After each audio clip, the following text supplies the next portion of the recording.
I'm Sherry Speaksberry, and this is my interpersonal communication project for Human Services Counseling 508 at Liberty University under Dr. Kimberly Rowe. What is interpersonal communication? In his book, Bridges Not Walls, a book about interpersonal communication, John Stewart states that interpersonal communication is the type of kind of communication that happens when the people involved talk and listen in ways that maximize the presence of the personal. As the quality of levels of communication vary from impersonal to interpersonal, those who are engaged in meaning-making or communication are expected to not only understand each other's words, but also to read each other's verbal and nonverbal cues in a continuous, complex, collaborative process, which allows for both sharing information and connecting with others in a meaningful way. My overarching goal is to become a level 1 empathetic listener with genuine respect and concern for those to whom I am listening. Through this class, I learned that I need to make an attempt to consistently improve my listening skills. I will maintain focus on the client or the speaker's well-being, trust, and openness while offering appropriate disclosure and attentive listening in order to foster a more honest dialogue. Enlarging the conversation. So what is enlarging the conversation? It's when a person is listening with an empathetic or empathic ear, and there is an appropriate level of self-disclosure, and nonverbal cues or communication are acknowledged in the conversation. This all equals a wider, more extensive interpersonal and intercommunicative experience. Enlarging the conversation allows us to understand others better and presents us with the opportunity to hopefully be more effectively understood ourselves. Enlarging the conversation leads to better communication and more open mindsets that can lead to better relationships in general. This can be with anyone from the grocer down the street to your husband or your wife.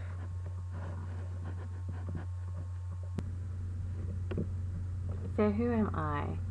Well, my background is that of a two-parent traditional home where my dad worked in the family business and mom stayed home with me. I was an only child, and as such, I had really great opportunities for getting a great education. I was put into private schools. I got to travel all over the place. I studied abroad. And even did some mission trips internationally. I was raised in a strict conservative Southern Baptist home, and believe me, we were at church every time the doors opened. I also attended a small Christian liberal arts college in South Carolina and received my bachelor's in religion and history. I married my college sweetheart, whom I'd been dating for 4 years, and we were married for almost 17 years before we went through a very bitter divorce. I was, at the same time as my divorce, diagnosed with several chronic medical issues, including a small brain tumor and endometriosis and a couple of other things, including depression, which was a result of the divorce proceedings. I also had an unplanned pregnancy at the exact same time, and we lost our family farm. So I chose a cognate in crisis response because I have had the experience of going through a personal crisis, and it was not fun.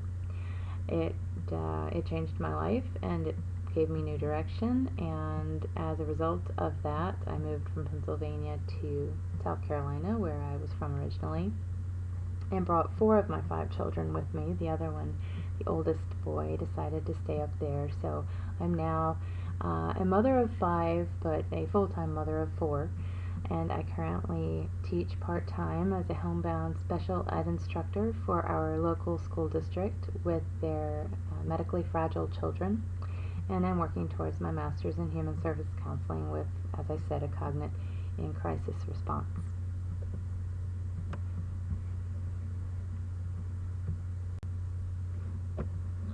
My behavior blend.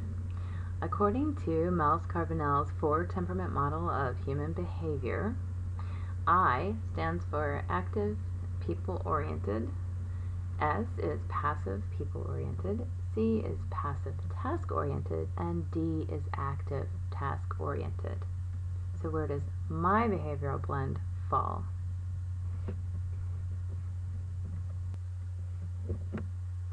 My behavioral blend, according to the Carbonell guide, is that of an IS, an inspirational specialist, when considering what I feel other people expect of me, but I scored a blend of CIS when looking at how I actually am. One area that I did not score in was D.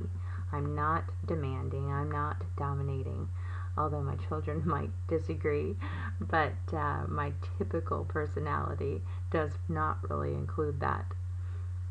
According to the Uniquely You personality profile, my scores indicate that I'm a people person, but that I also enjoy solitude.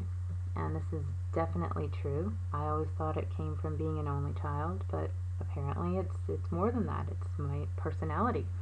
I do enjoy being around others. I love people, and I love being at social events, and I love talking to folks, and I love that interaction. But I also love my solitude, and if I have too much interpersonal interaction, I am ready for some me time. I don't mind going to the movies by myself. I don't mind going out to dinner by myself. I don't have a problem with that. I know some people do. For me, I find it a treat. But just as much as I enjoy the peace of being alone, I also enjoy interaction and socialization. So I hope that makes me well-rounded. Understanding my behavior blend. Understanding one's personal behavior blend leads to opportunities of better understanding and deeper connections with other people. When we understand how our personality can influence our relationships, and the way we think, and the way we react, and the biases we form, we can begin to address those issues and focus on better listening skills.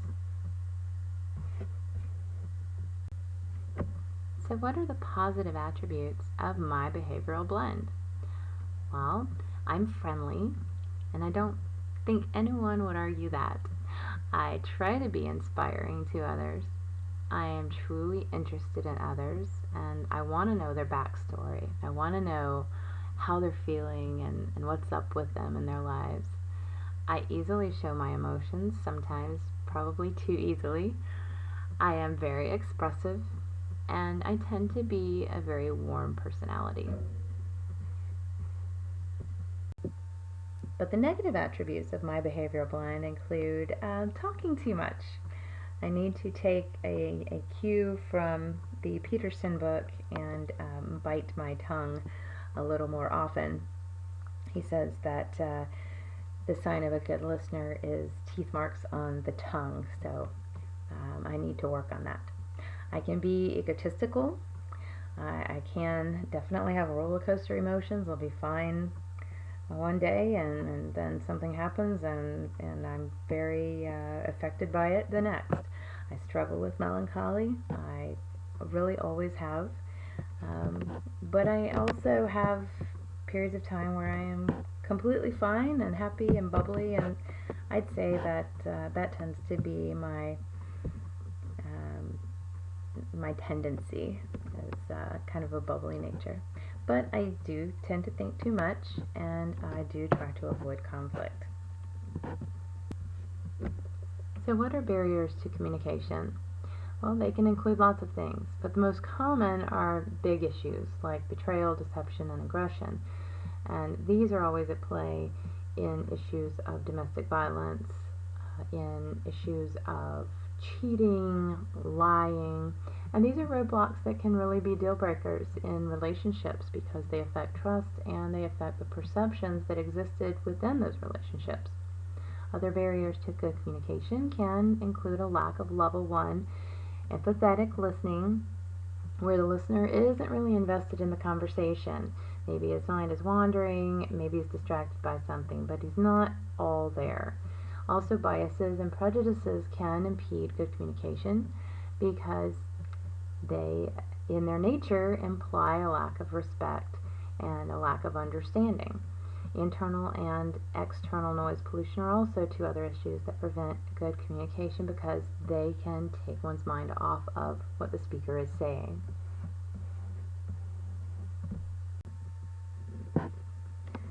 How to deal with communication barriers. So, in considering my behavioral blend, how am I personally to deal with communication barriers? I came up with the following. First of all, given my penchant for gab, I have to ask myself, is my mouth working overtime? It's imperative that I'm always aware of how much I'm talking versus listening. Are my hearing, thinking, and reactions being dictated by hurt feelings rather than by my desire to be a level 1 listener? This is what Peterson addresses when he talks about the flat brain tango. I have to be aware of any lack of clarity that stems from my gut reactions to what others say and do, because I don't want to get locked into a battle of wits, so to speak. I have to keep in mind that it isn't about winning or losing, but rather about what is best for the sake of the relationship, regardless of how intimate or impersonal it may be. And what kind of biases do I carry in my head and my heart that can affect the way I see and hear others? Although none of us wants to admit that we have these, we all do. We all have biases. We all have preconceived notions about other people. And most of the time, those are based on external indicators. So we all have to ask, with the reality of intercommunication, do we have a bias that needs to be addressed? And if so, how are we going to address that? If we can identify what those are and where they come from, we're more likely to be able to deal with them effectively. The goal isn't to be perfect, but to be self-aware enough to perfect our listening skills over time. Noise pollution. Internal noise pollution and external noise pollution are interpersonal communication factors that can determine how well we are able to truly listen to the speaker. A good listener must be able to distinguish between what is reality and what is simply an external or internal distraction. Burley Allen describes several scenarios in which noise pollution can act as a distraction when listening. Since noise pollution can be anything that distracts the listener and prevents effective listening, it is important to be aware of some of the seemingly innocuous issues that can cause major problems in interpersonal communication.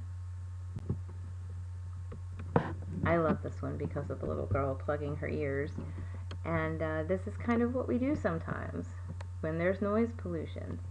If we have distractions such as the speaker's volume, strange mannerisms that are distracting, loud traffic, phone calls, poor acoustics, environmental temperatures, fidgeting, chewing gum, all of these things take away from the conversation.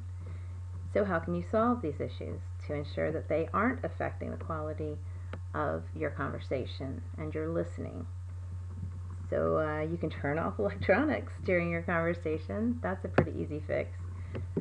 Try to have meaningful conversations in rooms and environments where everyone's comfortable. Temperatures are comfortable. There aren't things that are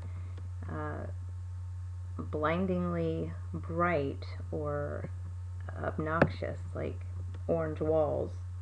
You have to be aware of your body language and your mannerisms. You have to be aware of your tone and your volume. And if there's an issue with the speaker and their volume, ask them to adjust it so that you can listen better. and make sure the environment in which you're meeting is conducive to good communication. My call to action. So after taking this class and reading all of these wonderful books on intercommunication and listening skills and personality types, how am I going to make changes that will affect my personal intercommunication and my listening skills? These are the changes that I hope to implement in order to improve my relational and communicative style. I will be mindful of my verbal and nonverbal messages and the meta messages that I'm sending. I will utilize mindful listening skills and truly listen to what the speaker is saying and be very aware of any biases that may exist and any preconceived notions that I may have and anything that might be distracting to me as the listener so that I can avoid those things. I will try to be empathetic to the listener and really put myself in their place, trying to see where they're coming from and hold all judgment.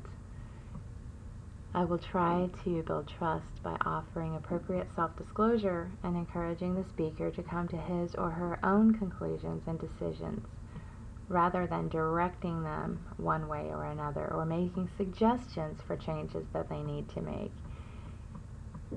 I will attempt to summarize what the speaker has said in an effort to more fully understand their meaning and make sure that I'm really getting it.